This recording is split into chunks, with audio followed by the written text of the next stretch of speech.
असुर तो पिताश्री से टकराने जा रही है। इस असुर को रोकना होगा मुझे।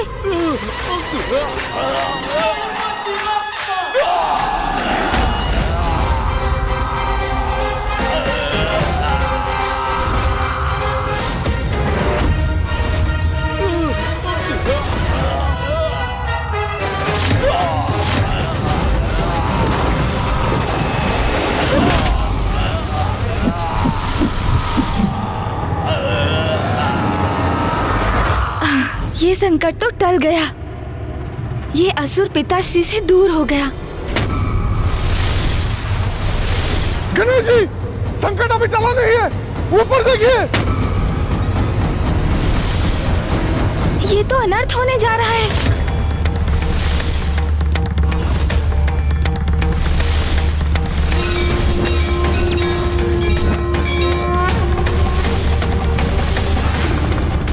अब तो महादेव का क्रोध अवश्य जागृत होगा। नहीं, पिताश्री का ध्यान भंग नहीं होने दूंगा मैं। सृष्टि को संकट में नहीं आने दूंगा। सोन जी,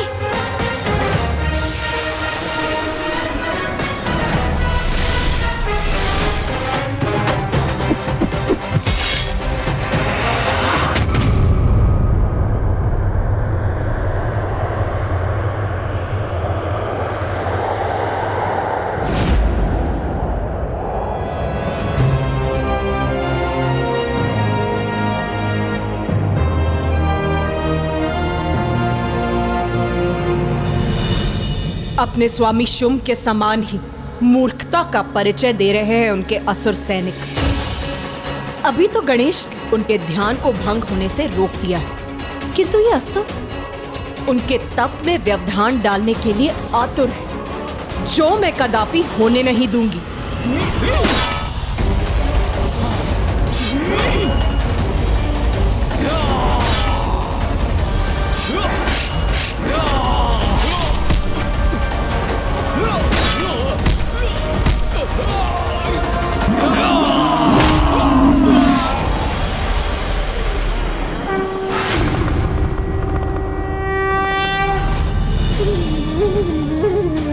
माता, मैं योद्धा तो नहीं, किंतु मुझे गणेश जी, नंदी जी और देवगण की सहायता करने की अनुमति दीजिए, ताकि उनके साथ मैं भी इन असुरों द्वारा महादेव के ध्यान में बाधा पड़ने से रोक सकूं। हाँ पुत्र मार्कंडे, एक विशेष रूप में अब तुम्हारे द्वारा भी एक पात्र निभाने का समय आ गया है।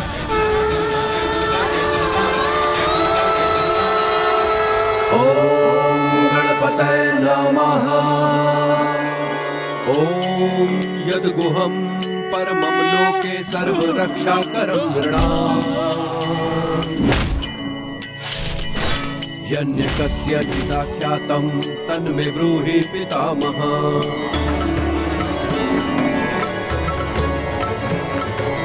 अस्ति द्यूतं विप्र सर्वभूतोपकारकम्।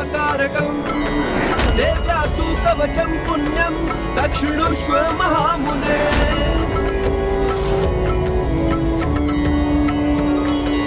ये कैसी दिव्य ऊर्जा है जो इन असुरों को प्रभावित कर अवचेतन अवस्था में डाल रही है।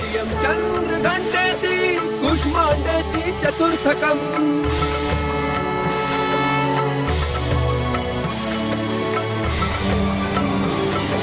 पंचम समाधेति षष्ठम कात्यायनीति च सप्तम कालरात्रिति महागौरीति चाष्टमम्।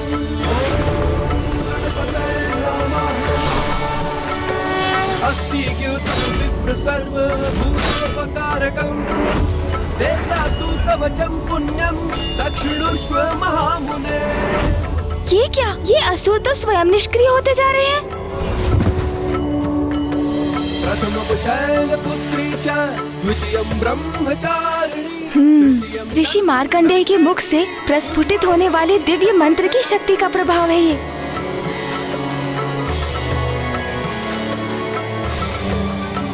अब तो देवताओं को भी युद्ध करने की कोई आवश्यकता नहीं। वहाँ भी सभी असुर शिथिल पड़ रहे हैं।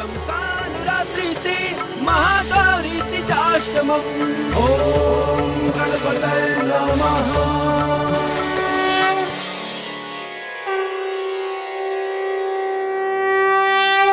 माँ का ही चमत्कार है ये। माँ की शक्ति तो अथाह अपार है। उनके नाम के स्मरण मात्र से ही उनके भक्तों की रक्षा सुनिश्चित हो जाती है।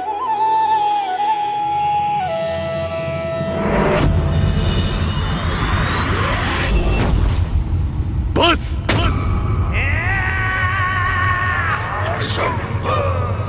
अब मेरा धैर्य चूक रहा है। तुमसे अंतिम बार पूछ रहा हूं, बताओ कहां है अमृत? उचित है फिर तुम्हारा मुख खुलवाने के लिए दूसरा उपाय करने का समय आ गया है। तुम त्रिलोचन, इन दोनों को इस बंधन से मुक्त करो। ये दुष्ट तो हमें मुक्त करने का आदेश दे रहा है, किंतु क्यों? अब ये करने क्या जा रहा है?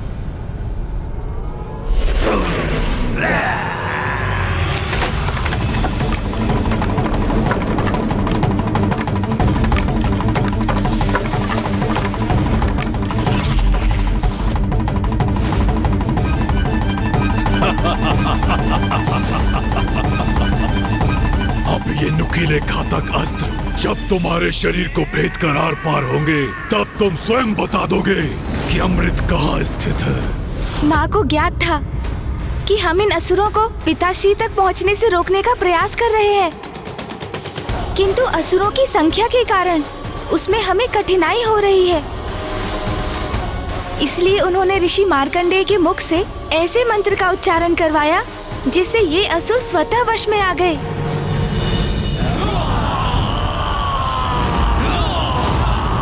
गणेश जी, संकट अभी टला नहीं। वो देखिए, असुरों का झुंड हमारी ओर ही बढ़ रहा है।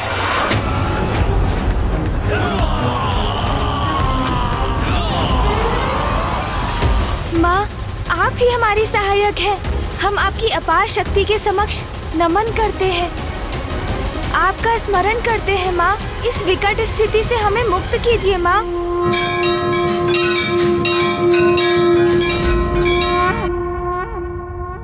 ओम यद्गुहं परमं लोके सर्वरक्षाकरं नृणाम्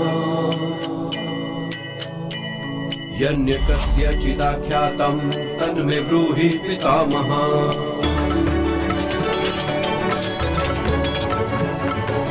अस्ति ज्ञातं विप्र सर्वभूतोपकारकं देव्यास्तु कवचं पुण्यं दक्षिणुष्व महामुने।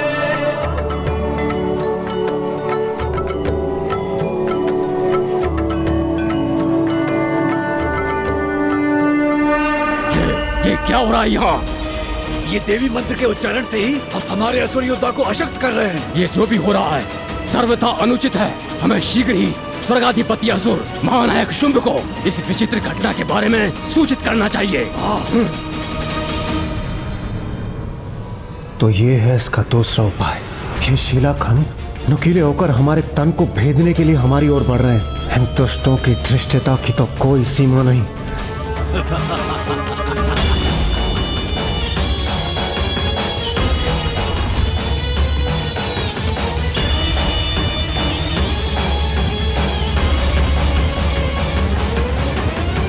सावधान महाराज, सावधान!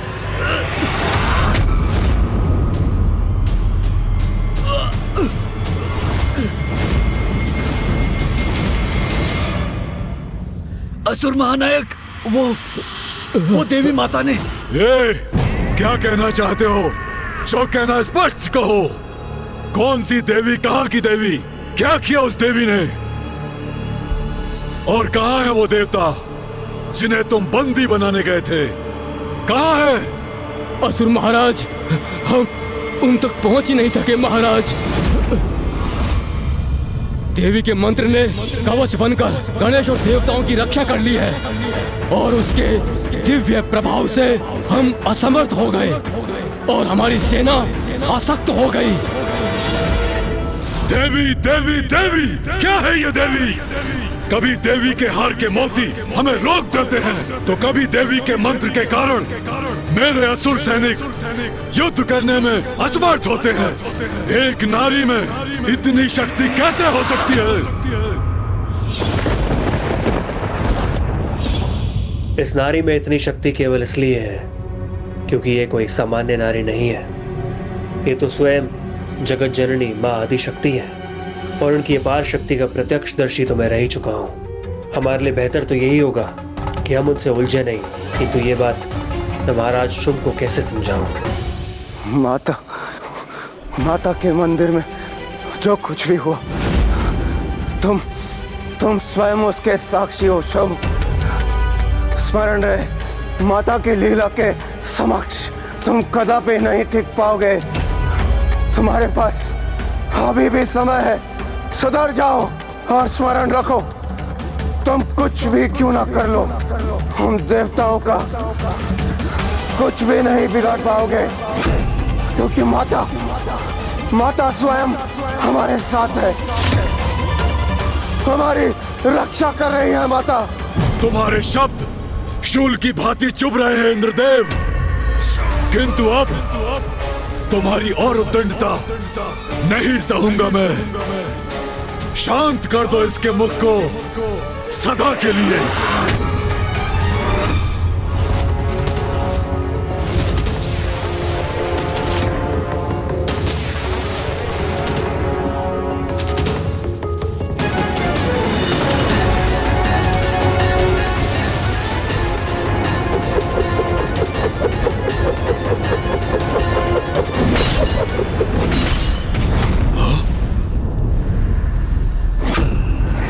अब ये शूल कहां से उत्पन्न हुआ?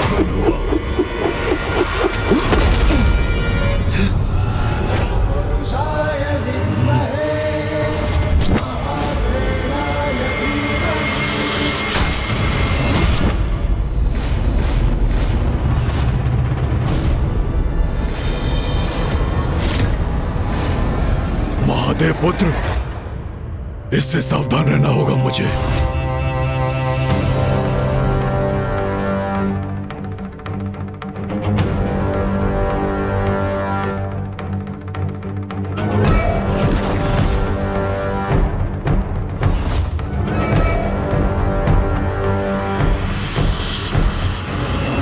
तो ये तुम्हारा दुष्कृत्य है, तुमने यहाँ आने का दुस्साहस कैसे किया? यही प्रश्न तो मैं तुमसे पूछना चाहता हूँ शुंभ, कि तुमने यहाँ आने का दुस्साहस कैसे किया?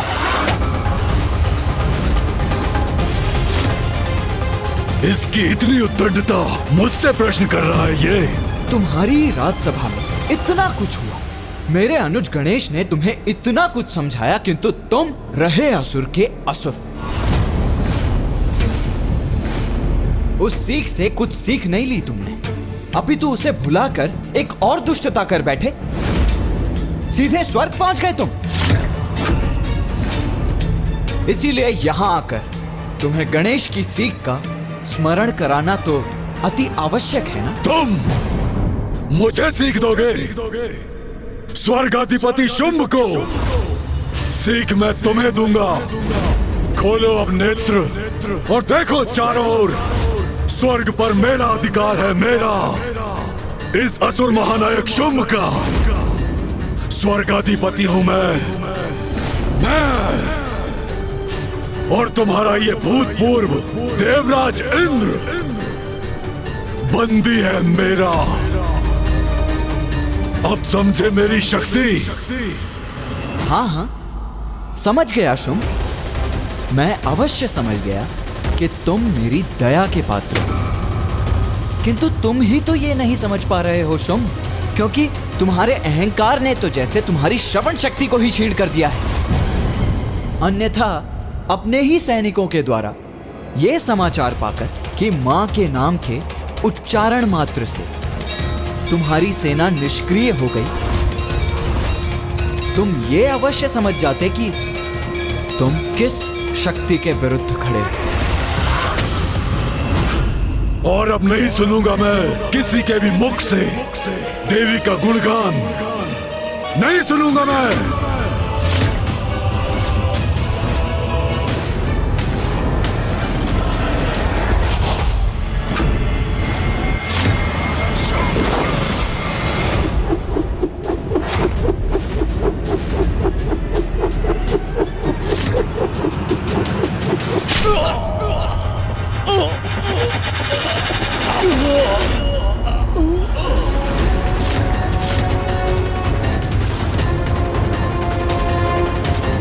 ये क्या किया इस दुष्ट ने?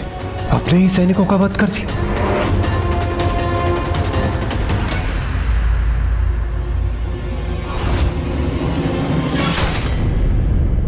भीरू थे,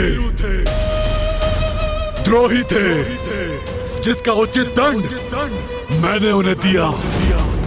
देवताओं को बंदी बनाने भेजा था इन्हें, और ये एक नारी शक्ति की काल्पनिक कथा लेकर लौटे।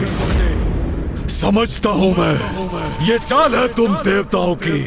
उन्हें कोई लालच देकर कपट कथा सुनाने कहा होगा, परंतु तुम्हें क्या लगा मैं इतना मूर्ख हूं कि तुम्हारे इस मिथ्या वचन पर विश्वास कर लूंगा? माँ शक्ति के नाम की महिमा को मिथ्या बुलाने का तो साहस कर रहा है ये। इसका भयंकर दंड प्राप्त होगा इसे। अवश्य मेरे सैनिक तुम्हारे देवताओं को वहां धूल दूषित कर रहे होंगे।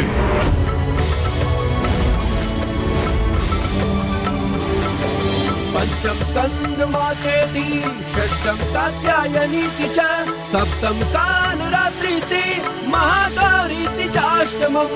ओम गणपतये नमः। मेरी शक्ति सत्य है। मैं असुर महानायक शुंभ स्वर्गाधिपति हूँ। इंद्र और वायुदेव मेरे बंदी हैं, और ये भी सत्य है। मेरे असुर सैनिक देवताओं को बंदी बनाकर लाते ही होंगे, मेरे समक्ष प्रस्तुत करेंगे, तो तुम्हारा असत्य स्वतः प्रमाणित हो जाएगा। उचित कह रहे भ्राता शुंभ। इन देवताओं ने अपनी कल्पना से कथा गढ़ी, उसमें विश्वास कोई नहीं कर सकता। एक नारी के कारण उसके नाम के उच्चारण से संपूर्ण सेना शिथिल हो जाए। ये कैसे संभव है भ्राता शुंभ? मूर्खों, जो मैंने कहा वो सत्य है। देवताओं की चाल नहीं, किंतु तुम माँ का अपमान कर हमारी योजना को सफल बना रहे हो। माँ से जब तुम्हारा सामना होगा तब तुम्हें यह सत्य अवश्य ज्ञात हो जाएगा कि माँ की शक्ति तो सर्वोपरि है, किंतु ये सत्य तुम्हारा काल बनकर तुम्हारे समक्ष आएगा।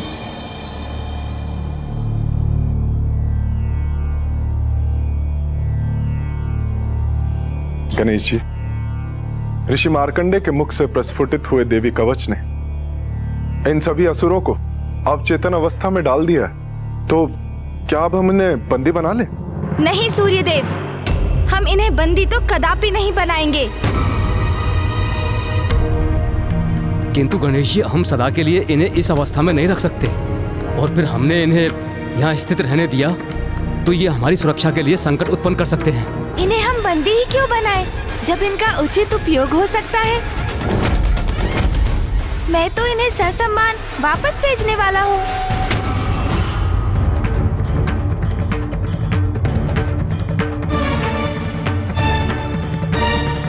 इन असंख्य असुरों को इस अवस्था में कैसे लौटाएंगे गणेश जी?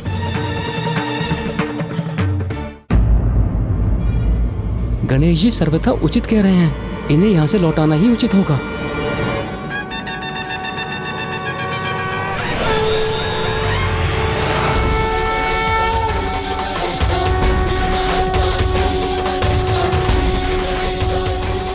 अपना आकार बड़ा करके क्या करने जा रहे हैं गणेश जी? सोन जी,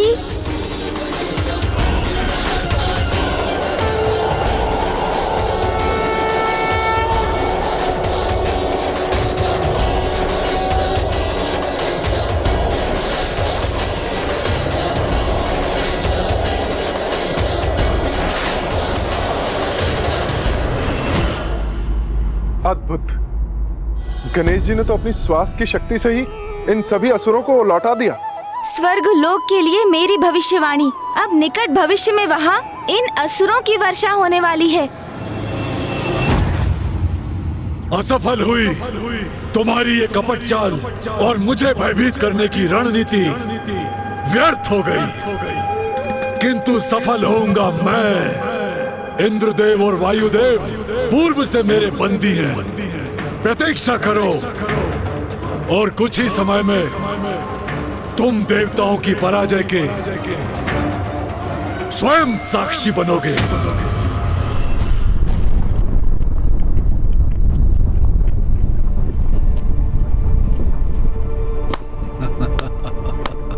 ये ध्वनि सुनी तुमने?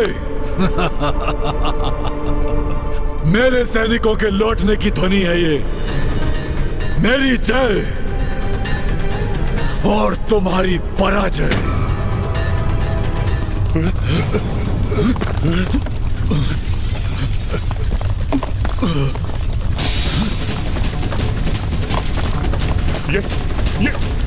ये क्या हो रहा है? क्या हो रहा है ये? क्या कारण है इस तीव्र कंपन का? सावधान घातक शंख!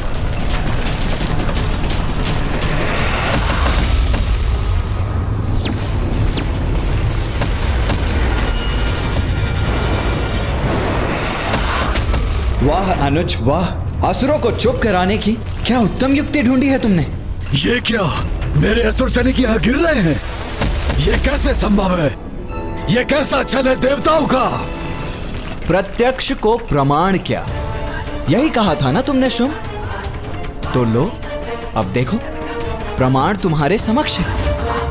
प्रमाण मेरी मां की शक्ति का।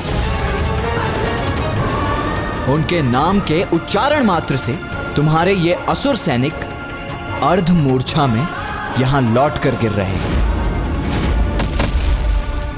ध्यान से श्रवण कर लो इस ध्वनि का।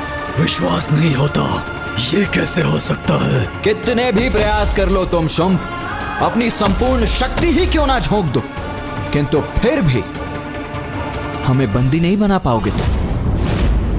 अब देखो तुम्हारे ही समक्ष मैं इंद्रदेव और वायुदेव को तुम्हारे बंधन से मुक्त कराकर ले जाऊंगा और तुम कुछ नहीं कर पाओगे। इंद्रदेव, वायुदेव, चलिए मेरे साथ।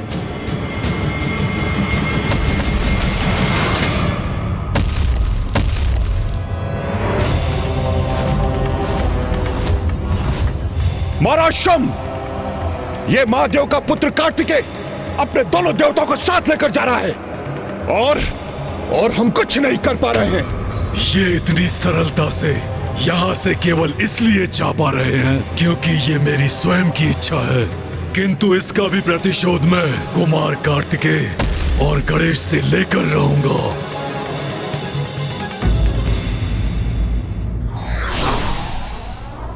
ईश्वरीय शक्ति को समझकर भी जो उसकी उपेक्षा करते हैं वो दंड के भागी होते हैं।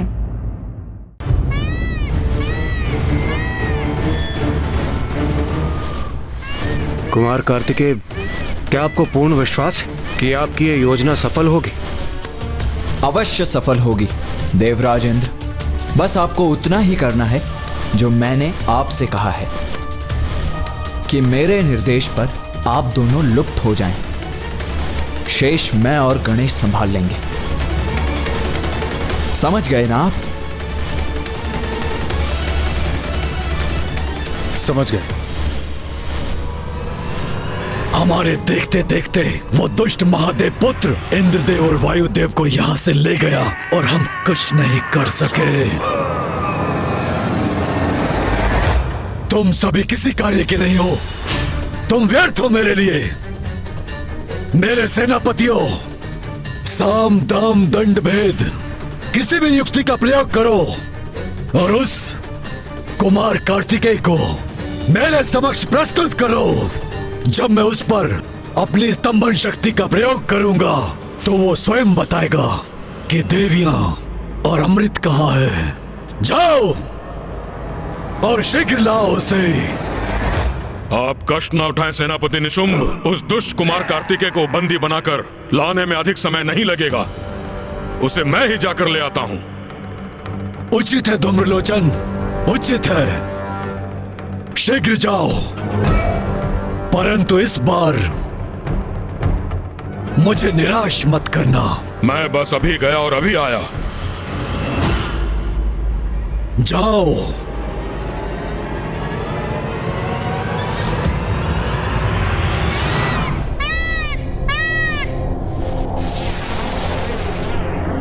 आकाश में ये कैसी गति का आभास हो रहा है मुझे?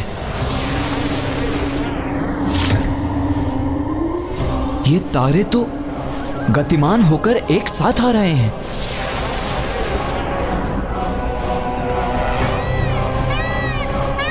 अर्थात हम पर पुनः संकट छाने वाला है कुमार कार्तिकेय।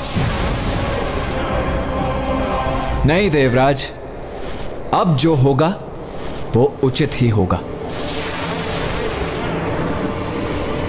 किंतु कुमार कार्तिकेय, ये हो क्या रहा है? वही जो हम चाहते हैं वायुदेव। ये निर्जीव तारे गतिमान होकर एक साथ आ रहे हैं और निर्जीव वस्तुओं को गतिमान करने, उन्हें अपने अस्त्र शस्त्र और सैनिकों में परिवर्तित करने में तो केवल एक ही असुर सक्षम है, धूम्रलोचन। अवश्य वही हमारा पीछा कर हम पर आक्रमण की तैयारी कर रहा है।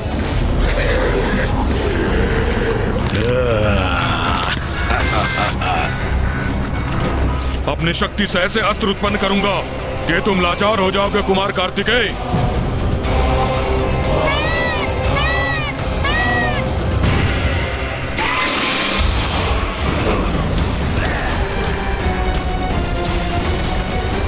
देवगण बाएं!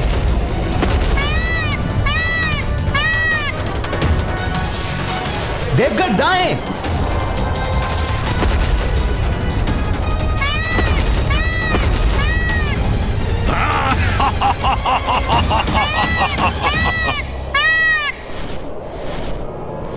अरे, ये महादेव पुत्र कहां चला गया?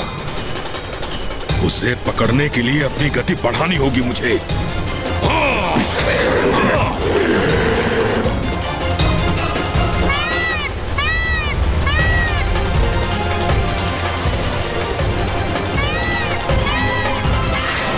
ये नुकीले अस्त्र तो हमारी ओर बढ़ रहे हैं। वायुदेव, मुझे अपनी शक्ति का पुनः आभास हो रहा है। हम उस दुष्ट शुंभ की स्तंभन शक्ति से मुक्त होकर उससे बहुत दूर निकल चुके हैं। हाँ देवराज, ये आभास तो मुझे भी हो रहा है। मेरी समस्त शक्तियां, मेरी सिद्धियां पुनः लौट रही हैं। तो फिर विलंब किस बात का वायुदेव? हमें मिलकर इन असुरों का सामना करना चाहिए। इनके वार का उचित उत्तर देना चाहिए हमें। निसंदेह।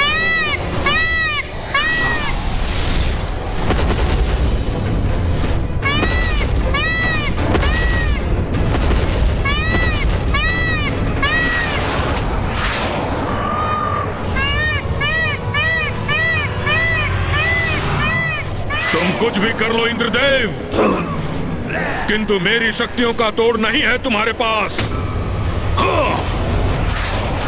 कुमार कार्तिकेय, हमें धूम्रलोचन के वार का प्रत्युत्तर देना चाहिए। अब मैं और वायुदेव उसका सामना करने में सक्षम हैं। नहीं देवराज, आप अभी ऐसा कुछ नहीं करेंगे।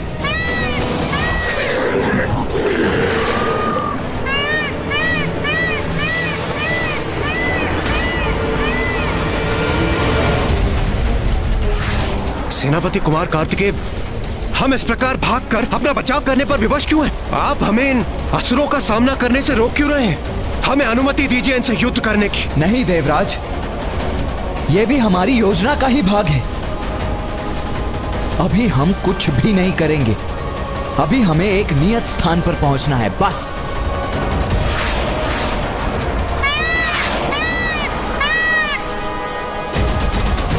अब विंध्याचल पर्वत मेरे समक्ष है।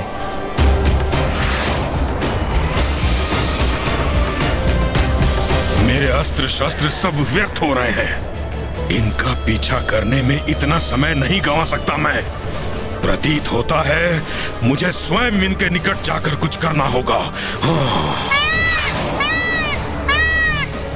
चलो, तीव्र करो गति।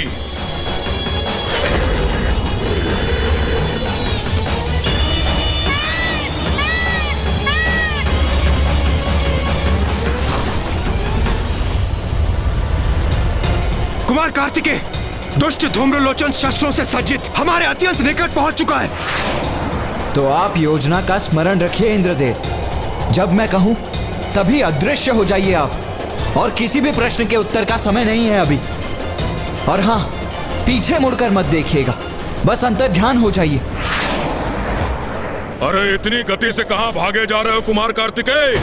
वहां राजसभा में तो बड़े बोल निकल रहे थे तुम्हारे मुख से, अब क्या हुआ? कितना भी भाग लो किंतु मुझसे बच नहीं सकोगे तुम तीनों को भेद कर ले जाऊंगा अपने इस भाले से असुर महानायक शुंभ के पास, और तुम सब इस पर टंगे जाने पर विवश हो जाओगे।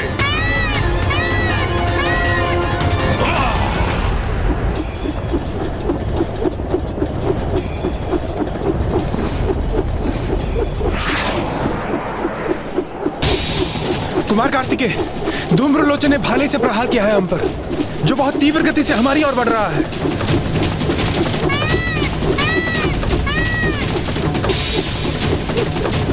जाइए आप दोनों। नहीं नहीं कुमार कार्तिकेय, इस प्रकार हम आपको अकेला छोड़कर कैसे जा सकते हैं? ऐसी बातों का समय नहीं है। मैं जैसा कह रहा हूं वैसा कीजिए, जल्दी कीजिए।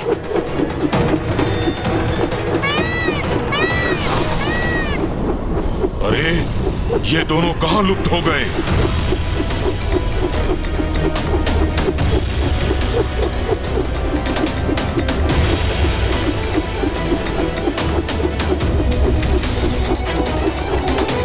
भैया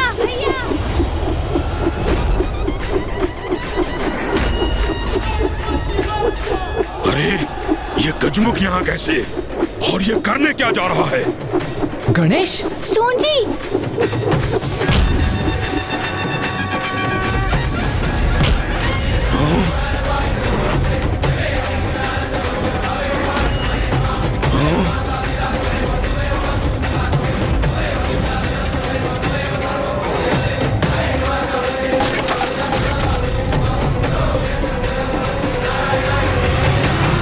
गणेश,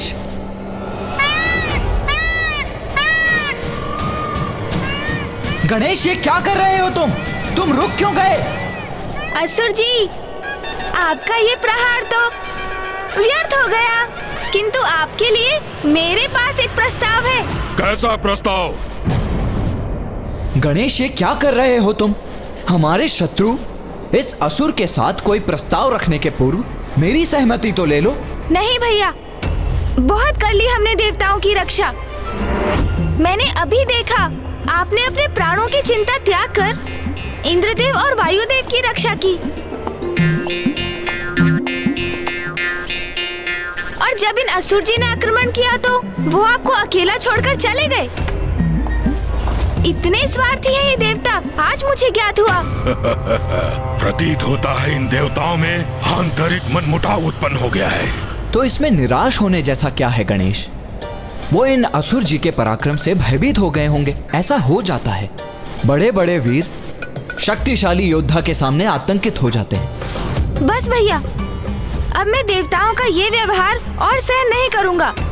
जब वो संकट में आते हैं तो भागकर हमारे पास आते हैं, और हम अनेकों संकट से जूझकर उनकी रक्षा भी करते हैं, किंतु जब हमें उनकी सहायता होती है तो वो कहीं दिखाई नहीं देते।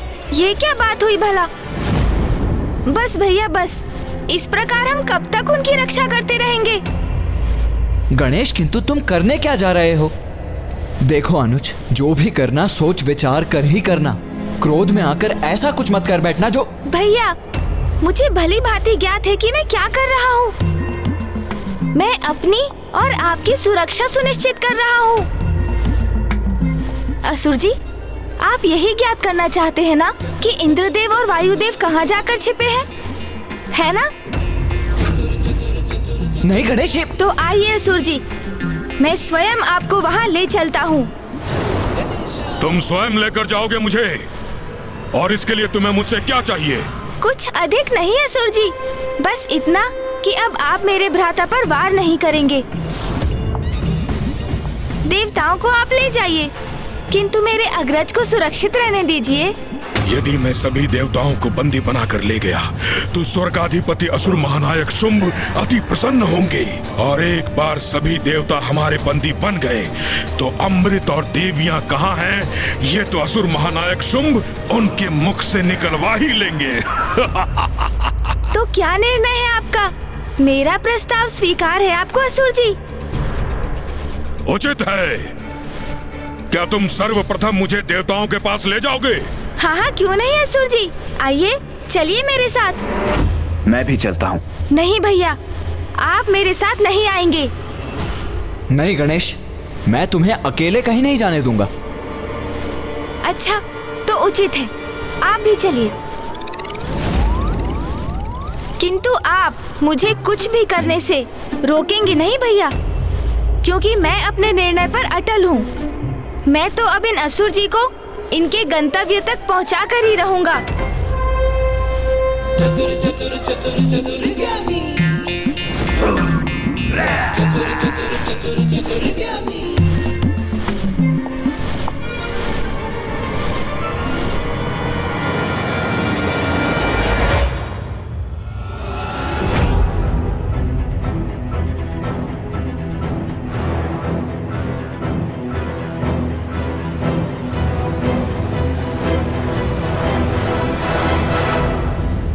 यहाँ तो पहुंच गए हम, किंतु देवता कहाँ हैं? गणेश, एक बार पुनः सोच लो। स्मरण रखो, हम भी देवता हैं। अभी भी समय है, हमें देवताओं की ही सहायता करनी चाहिए। वही तो मेरा भी कहना है भैया, हम देवता हैं, इसलिए देवताओं को हमारा साथ देना चाहिए था, किंतु ऐसा नहीं किया ना उन्होंने। नहीं भैया, अब मेरे लिए तो सबसे महत्वपूर्ण आपकी सुरक्षा है। यदि उन देवताओं के लिए आप असुर महानायक शुंभ से सुरक्षित हो सकते हैं, तो वही उचित है भैया। बहुत हुआ भ्राताओं का स्नेह लाभ। मेरा समय व्यर्थ मत करो। मुझे बताओ, कहाँ छुपे हैं देवता? नहीं गणेश, इस अदृश्य दीवार के उस पार।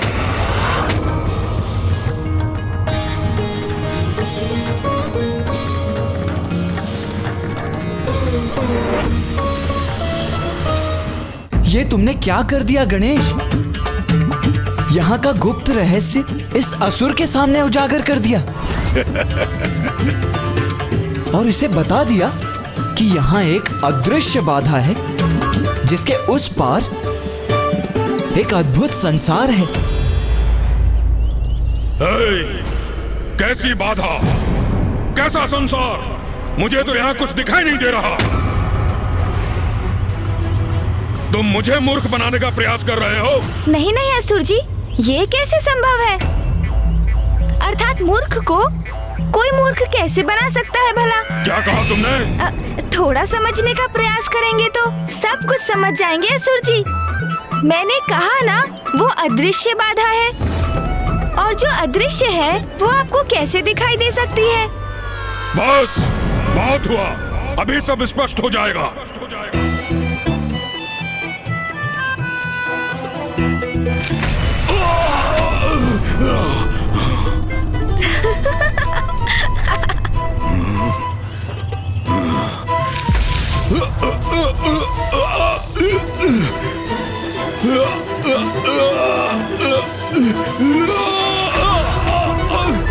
अरे अरे, ये क्या कर रहे हैं असुर जी? आप तो अभी से हमारे चरणों पर गिरकर क्षमा मांगने लगे। चलिए चलिए, उठिए, उठ जाइए।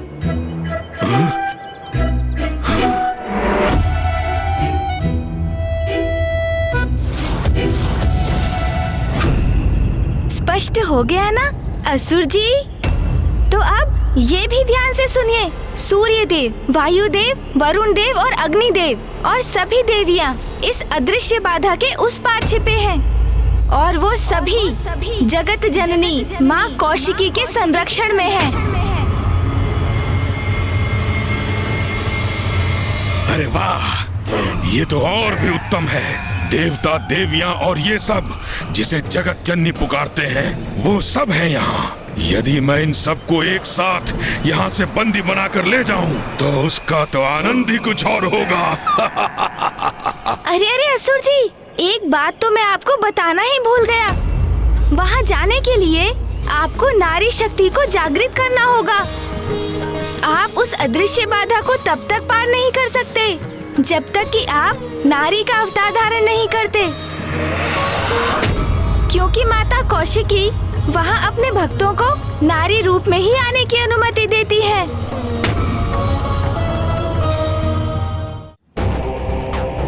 नारी अवतार मेरा।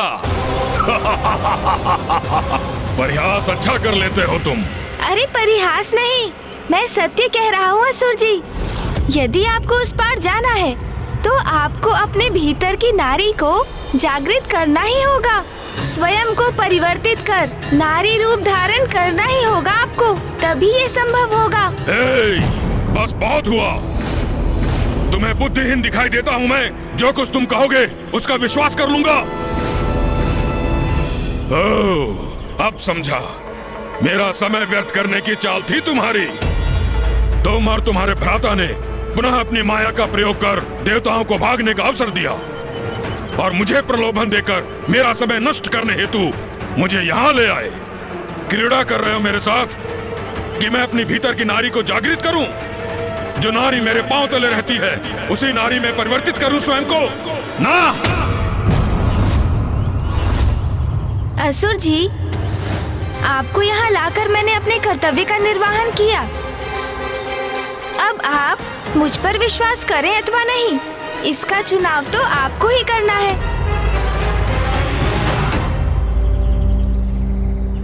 माँ, हमने अपना दायित्व निभा दिया, अब हमें आज्ञा दीजिए।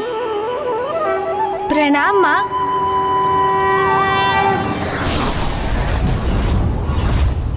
अरे कहाँ चले गए ये दोनों? इन दोनों ने छल किया है मेरे साथ। देवता यहाँ नहीं, कहीं और छुपे हैं। मुझे भटकाने के लिए लाए थे ये दोनों। कहीं भी छिपे हो देवता, उन्हें तो मैं ढूंढ कर ही रहूंगा।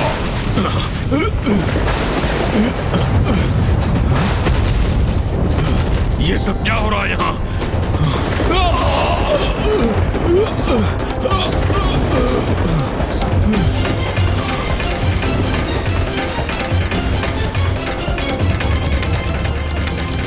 अरे अदृश्य नहीं रही ये बाधा, कोई मेरी सहायता करने की चेष्टा कर रहा है। माँ ने जैसा कहा था उसके अनुसार हमारी योजना किसी भी प्रकार से शुंभ के सेनापति को विंध्याचल पर्वत पर ले जाने की थी, किंतु धूम्रलोचन इतनी सहजता से हमारे पीछे आने वाला नहीं था। वो तो युद्ध कर देवताओं और भैया को भी बंदी बनाना चाहता था। इसलिए मैंने और भैया ने उन्हें भ्रमित करने के लिए ये योजना बनाई और छल से मैंने उनका विश्वास जीत लिया। किंतु गणेश, तुमने उस दुष्ट धूम्रलोचन को नारी रूप धारण कर भीतर जाने का सुझाव क्यों दिया? भैया, माँ तो जगत जननी है और सभी उनकी संतानें हैं। हम, आप, देवगण और असुर भी। और वो अपनी सभी संतानों को सुधरने का एक अवसर अवश्य देती है। मैं तो धूम्रलोचन को माँ के दर्शन करने का अवसर दे रहा था। यदि वो भक्ति भाव से वहाँ जाकर माँ के दर्शन करता तो उसके समस्त पाप धुल जाते, किंतु वो तो नारी को स्वयं से भिन्न समझता है। इसलिए ऐसा स्वर्णिम अवसर पाकर भी उसने इसे गवा दिया। गणेश, तुम्हारी रणनीति और योजना शुंभ और निशुंभ के वध का आधार बनेगी। नहीं भैया, इसमें मेरा कोई योगदान नहीं। जैसे माँ ने ऋषि मार्कंडेय के मुख से अपने कवच का उच्चारण करवाकर असुरों को अर्ध निद्रा में डाल दिया था, उसी प्रकार मैं भी माता की ही इच्छा का माध्यम बन रहा हूँ। शुंभ और निशुंभ का वध तो माता के हाथों ही नियत है और उसका समय अब बहुत निकट है। हाँ भैया, शीघ्र ही शुंभ निशुंभ माता के समक्ष होंगे।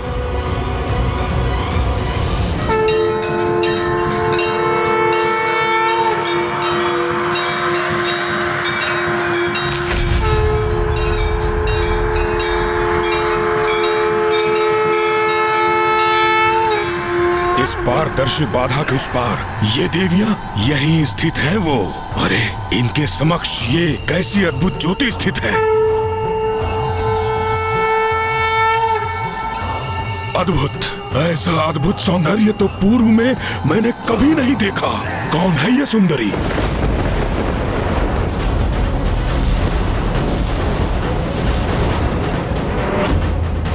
सुंदर भी है और भयंकर भी। अद्भुत, सर्वथा अद्भुत है ये सुंदरी।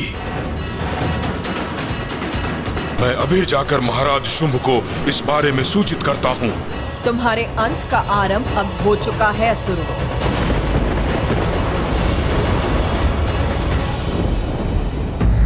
जो व्यक्ति ईश्वर की सत्ता जानकर और उनका सानिध्य पाकर भी सुमार्ग पर ना लौटे, उससे बड़ा मूर्ख कोई नहीं हो सकता। गणेश जी, आपने अपनी योजना से धूम्र को माता के पास भेज तो दिया, किंतु अब होने क्या वाला है ये मैं समझने में असमर्थ हूँ। वही होगा जो माँ पर कुदृष्टि डालने का परिणाम होता है, सर्वनाश। माँ ने उसे अपना क्षणिक दर्शन दिया होगा और अब तक धूम्रलोचन शुंभ तक पहुंचकर उन्हें माँ और देवियों की सूचना दे चुके होंगे। ऐसा अद्भुत सौंदर्य और उस सौंदर्य की धनी ऐसी सुंदरी तो संसार में कोई भी नहीं, और आप जैसा पुरुष भी संसार में दूसरा कोई नहीं। सौंदर्य के साथ शक्ति सामर्थ्य भी है वो। स्वर्ग के अंतर्ध्यान सभी देवियों की रक्षा कर रही है वो। मैंने उन देवियों को भी उनके निकट देखा था।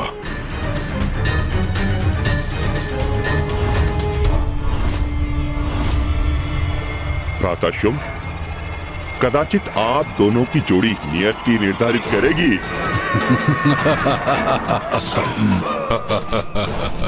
हाँ, और आप दोनों की जोड़ी अत्यंत भाएगी सभी को। आप दोनों का विवाह अवश्य ही होना चाहिए। उस स्त्री के साथ न्याय तब होता जब मैं उसे मेरे प्रति अपराध करने का दंड देता। उसने मेरे विरुद्ध जाकर स्वर्ग की देवियों को आश्रय जो दिया, परंतु अब धूम्रलोचन के मुख से उसकी प्रशंसा सुनकर उसके प्रति मेरी भी उत्सुकता जागृत हुई है। जाओ धूम्रलोचन, मेरे दूत सुग्रीव के साथ जाकर उसे मेरा संदेश दो कि यदि वो मेरे दंड से अपनी रक्षा करना चाहती है तो यथाशीघ्र मुझसे विवाह करने के लिए यहाँ प्रस्तुत हो और स्वर्ग की समस्त देवियों को मेरी सेविकाएं बनाकर मेरे समक्ष प्रस्तुत करें, अन्यथा परिणाम अति भयंकर होगा। उचित है, मैं आपकी आज्ञा अनुसार आपका संदेश उन तक पहुंचा दूंगा, महानायक शुंभ।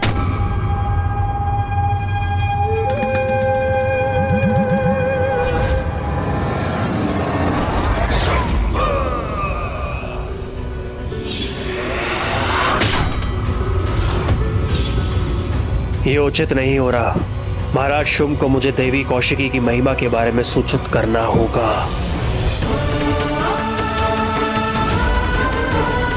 देवी कौशिकी नमो नमः, देवी कौशिकी नमो नमः।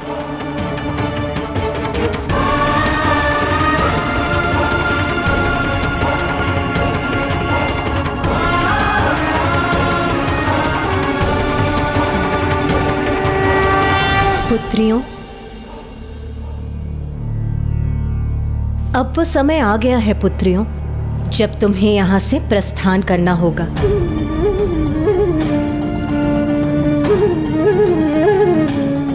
परंतु क्यों माता?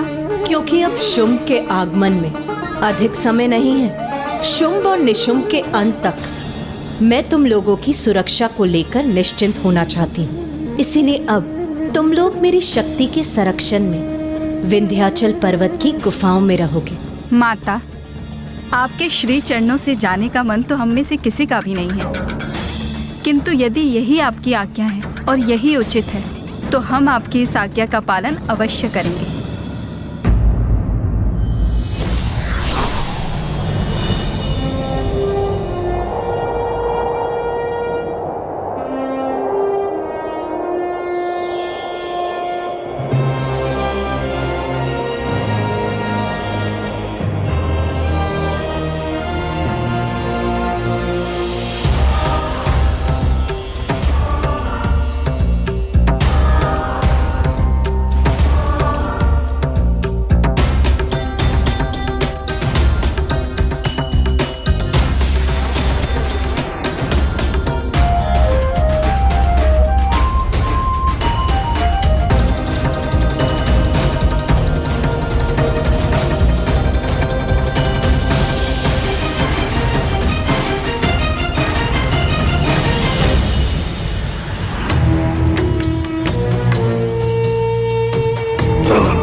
उस सुंदर स्त्री को शीघ्र ही स्वर्गाधिपति महानायक शुंभ का संदेश पहुंचाना है हमें।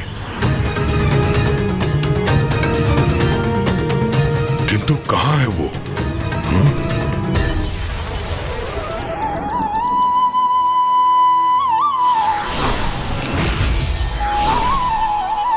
हमारी रक्षा कर हमें सुरक्षित रखने के लिए आपका कोटि कोटि धन्यवाद माता।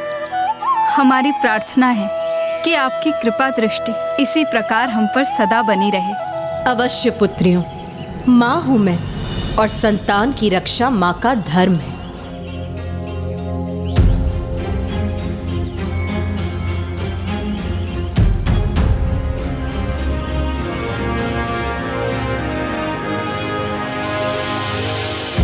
इस गुफा के भीतर भी तुम्हारा जीवन मेरे दिव्य प्रकाश से परिपूर्ण रहेगा।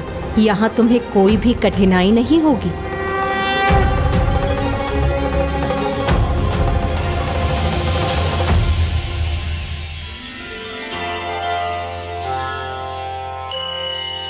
माता हमारे जीवन को कभी भी अंधकारमय नहीं होने देंगी। माता की असीम कृपा पाकर हम कृतार्थ हुई।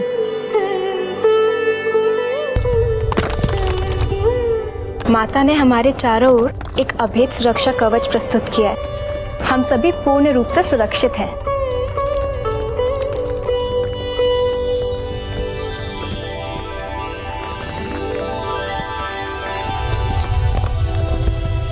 अब कोई भी दुष्ट असुर देवियों के निकट नहीं आ पाएगा। माता, आपकी भक्ति ही हमारी शक्ति है। उसी कारण असुरों की कुदृष्टि से हम लोग सुरक्षित हैं। पुत्रियों, जगत जननी हूँ मैं, सभी मेरी संतानें हैं और संतान इन असुरों के समान पथभ्रष्ट हो भी जाए, किंतु माँ अपना दायित्व कभी नहीं भूलती। तुम्हें अब कोई कष्ट नहीं होगा, निश्चिंत रहो।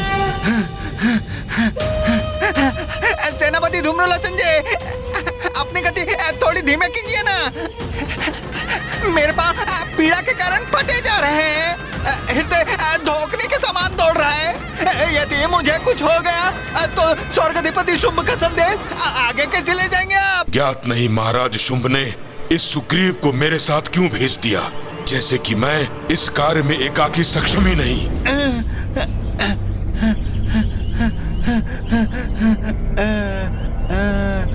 सेनापति धूम्रलोचन जी, आपको पूर्ण विश्वास है ना कि हम उचित मार्ग पर हैं? कितने समय से हम यहाँ वहाँ घूम रहे हैं, किंतु उस सुंदर स्त्री का कोई चिन्ह हमें दिखाई नहीं दे रहा। वो गजमुख गणेश मुझे यहीं लाया था। हम उत्तर दिशा से आए थे और इसी पर्वत पर उतरे थे। यहीं कहीं है वो स्थल, देखता हूँ।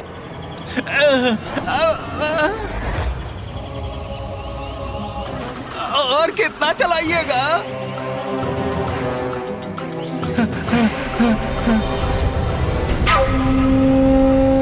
शब्दों के सत्य असत्य की परख तो दृष्टि से होती है। वो सुंदर स्त्री मुझे दिखाई देगी, तभी आपके कथन को सत्य मानूंगा। सब कुछ हमारी योजना के अनुसार ही हो रहा है भैया।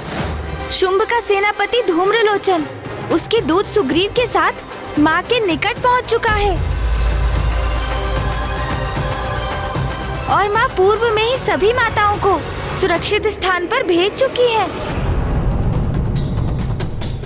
यही थी वो, यही स्थित एक अदृश्य बाधा के पीछे।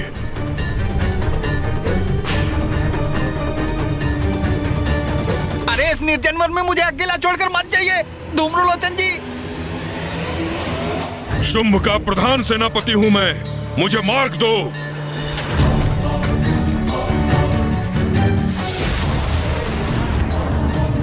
मैं उचित स्थल पर पहुंचा हूं सुग्रीव। अब तुम्हें और अधिक चलने की कोई आवश्यकता नहीं। हम अपने गंतव्य पर पहुंच चुके हैं। अद्भुत! अचानक इस वन में दिव्य प्रकाश प्रकट हो गया, जैसे कोई गुप्त द्वार अचानक खुल गया हो। सत्य कहा था ना मैंने। कदाचित उस दिव्य सुंदरी को भी ज्ञात हो गया कि हम उसके लिए यहाँ क्या प्रस्ताव लेकर आ रहे हैं, जिससे उत्तेजित होकर उसने स्वयं हमारे लिए ये द्वार खोल दिए। नारी का स्वभाव ऐसा ही होता है। चलो सुग्रीव। अवश्य अवश्य, आप आगे आगे चलिए, मैं पीछे पीछे आता हूँ।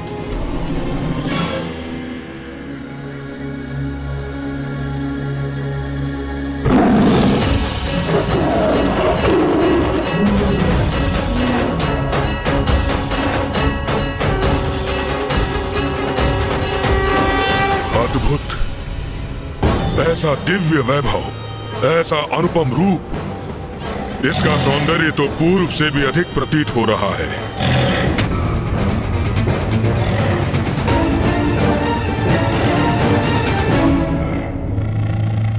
विलक्षण रूपमती है ये स्त्री। असुर महानायक ने विवाह हेतु उचित स्त्री का चुनाव किया है। चलिए चलिए आगे बढ़ते हैं धूम्रलोचन जी।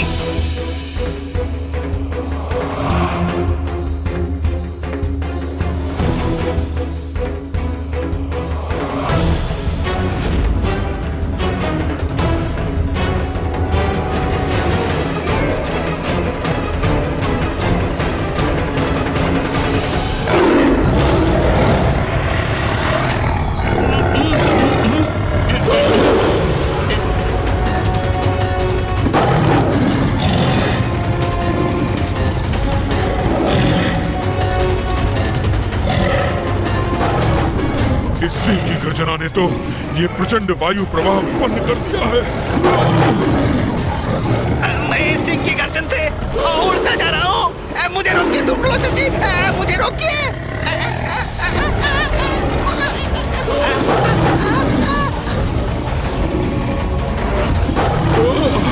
चिंता मत करो सुग्रीव, तुम्हें कहीं नहीं जाने दूंगा मैं। ये सिंह तो अपनी गर्जना में और वृद्धि कर रहा है। अब तो मैं भी खींचा चला जा रहा हूँ।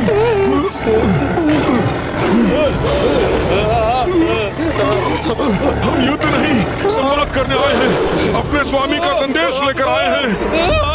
इसलिए अपने सिंह को शांत करो सुंदरी।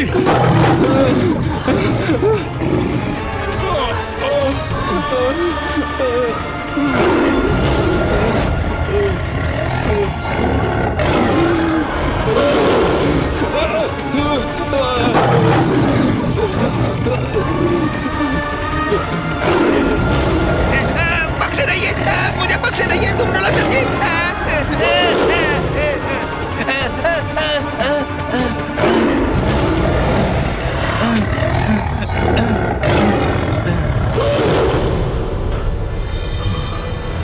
अब ये सिंह शांत हुआ तो हमें खड़े रहने का अवसर प्राप्त हुआ।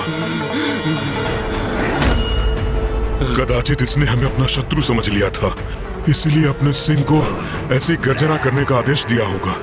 किंतु अब हम इसे वो संदेश देंगे जिसे सुनकर यह आनंदित हो जाएगी। स्वर्गाधिपति शुंभ की विवाहिता बनने का अवसर तो कोई भी सुंदर स्त्री कदापि नहीं गंवाएगी। कहो कहो, क्या संवाद करना चाहते हो मुझसे? सुंदरी, तुम्हारे जैसी अपूर्व रूपमती पूरे संसार में कोई नहीं। ऐसा अनुपम सौंदर्य है तुम्हारा कि सूर्य और चंद्र की कांति भी तुम्हारे समक्ष फीकी पड़ जाए और तुम बस। मात्र इतनी दूर यात्रा करके तुम मेरे सौंदर्य की प्रशंसा करने आए हो?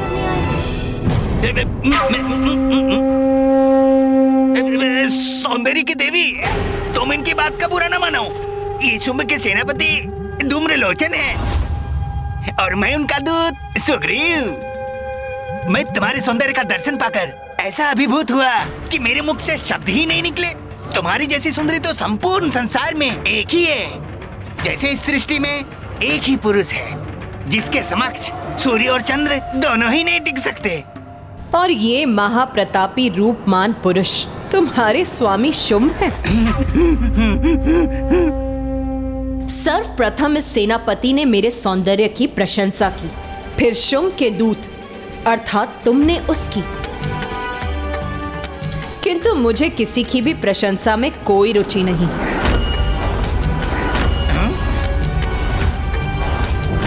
फिर हम ये संवाद क्यों कर रहे हैं, ये मुझे अभी भी स्पष्ट नहीं। तो मैं स्पष्ट किए देता हूँ।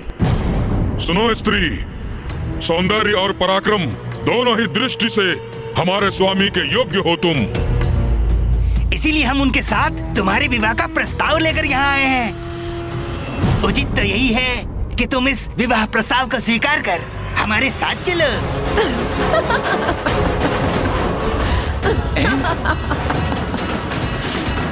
ये इस प्रकार अट्टहास क्यों कर रही है? मुझे ये बताओ तुम दोनों, रूपवान होने के अतिरिक्त कोई और गुण है भी तुम्हारे स्वामी में? इतना अहंकार है इसे अपने सौंदर्य का कि स्वर्गाधिपति असुर महानायक शुंभ के गुण पूछ रही है हमसे। बहुत चतुर स्त्री है ये धूम्रलोचन जी। इस प्रस्ताव को भली भांति परख रही है और उचित भी है। कोई भी नारी विवाह प्रस्ताव तो तभी स्वीकार करेगी ना जब उसे विश्वास हो जाए जिससे वो विवाह करने जा रही है वो सर्वथा उसके योग्य है कि नहीं है?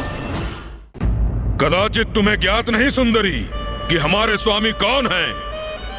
असुर महानायक शुंभ हैं वो, जिन्होंने अपने पराक्रम से पाताल, पृथ्वी और स्वर्ग तीनों लोकों पर अपनी सत्ता स्थापित की है।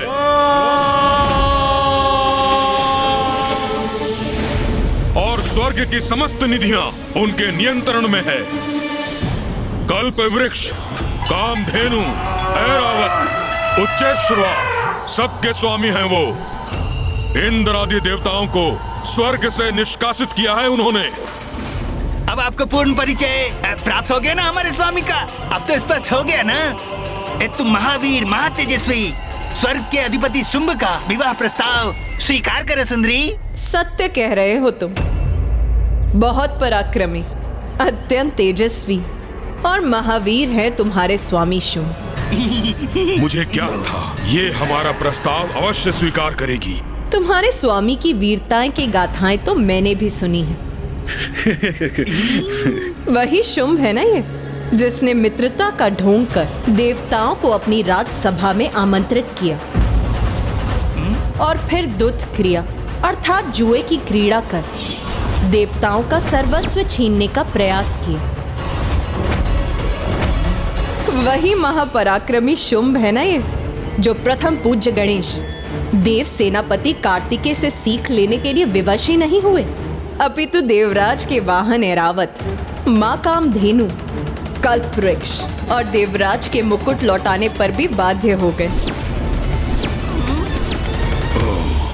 अब समझा, ये तो असुर महानायक का अपमान करने का दुस्साहस कर रही है। वही परमवीर शुंभ है ना ये, जिसने स्वर्ग में अनुचित प्रवेश कर देवियों का अपमान करने का प्रयत्न किया, किंतु उसमें मेरे अर्थात जगत जननी के हस्तक्षेप करने के कारण अक्षम्य रहे। और ये कैसे भूल गई मैं कि वही शक्तिशाली शुंभ है ना, जिसने देवताओं को बंधी बनाने का प्रयास किया और देव सेनापति कुमार कार्तिकेय ने न केवल इनकी संपूर्ण सेना को पराजित किया, अपितु स्वर्ग से इस अति पराक्रमी शुंभ की राजसभा से देवताओं को मुक्त भी करा लिया। ये सब इसे कैसे ज्ञात है? कदाचित ये असुर महानायक शुंभ का विवाह प्रस्ताव अस्वीकार करने जा रही है। अरे वाह, बड़े वीर प्रमाणित हुए तुम्हारे असुर महानायक शुंभ। क्या कहा था तुमने? त्रिलोक विजेता, स्वर्गाधिपति, असुर महानायक शुंभ। एक भीरू और शक्तिहीन असुर को संसार का सबसे बड़ा वीर बता रहे हो तुम। बस, बहुत सुन चुका मैं। धूम्रलोचन, धूम्रलोचन,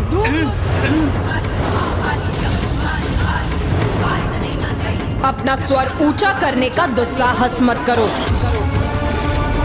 तुम अपने परमवीर महाराज के लिए मेरे समक्ष खड़े हो और मैं तुम्हारे ऊंचे स्वर को कदापि सहन नहीं करूंगी। इसकी गर्जना तो इसके सिंह की गर्जना के समान ही भयंकर है, किंतु मुझे इसका अहंकार खंडित करना ही होगा। ऐ सुंदरी, ये तुम्हारा सौंदर्य नहीं, तुम्हारा अहंकार बोल रहा है। सुनी सुनाई बातों पर विश्वास करने की भूल कर रही हो तुम, किंतु मेरे स्वामी के प्रति उदंडता करके सभी सीमाओं का उल्लंघन कर रही हो तुम, जिसे एक बार तो मैं अनसुना कर रहा हूं, किंतु पुनः ऐसा व्यवहार सहन नहीं करूंगा मैं। त्रिलोक के अधिपति हैं मेरे स्वामी शुंभ, स्वयं ब्रह्मदेव से वरदान प्राप्त किया उन्होंने। अपनी अपार शक्ति के बल पर किसी भी स्त्री को अपने चरणों की दासी बना सकते हैं वो, और उनकी दासी बनना भी किसी भी स्त्री के लिए सौभाग्य की बात है। नारी के प्रति ये दुर्भावना कदापि उचित नहीं। ये स्त्री तो क्रोधित हो रही है। कहीं इसने पुनः गर्जना की तो? नहीं नहीं, मेरे शांत रहने में मेरी सुरक्षा है।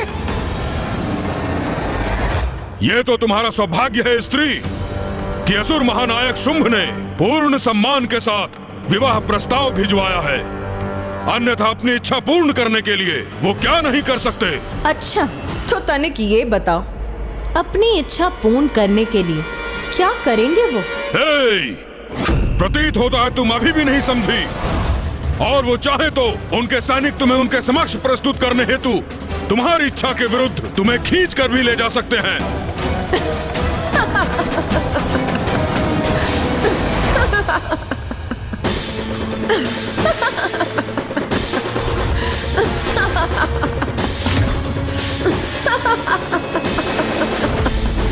मैंने कोई परिहास किया क्या जो ये पुनः अट्टहास करने लगी?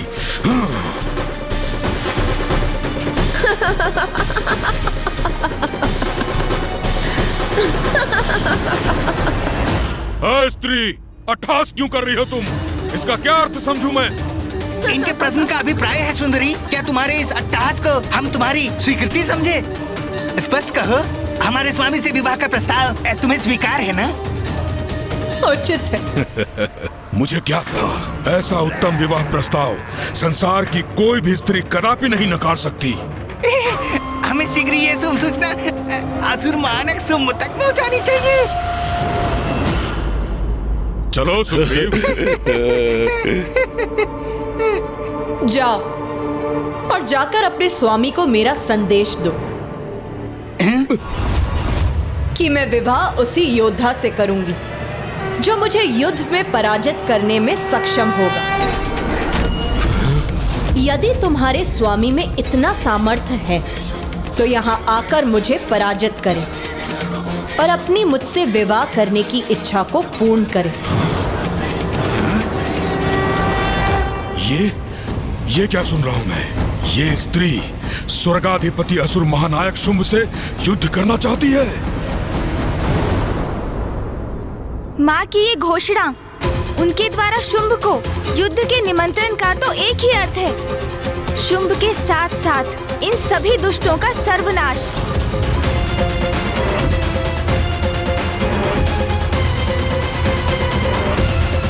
ईश्वर दंड देने के पूर्व सद्मार्ग पर लौटने का अनेक अवसर प्रदान करते हैं, किंतु ये व्यक्ति पर निर्भर करता है कि वो इसका कितना लाभ उठाता है।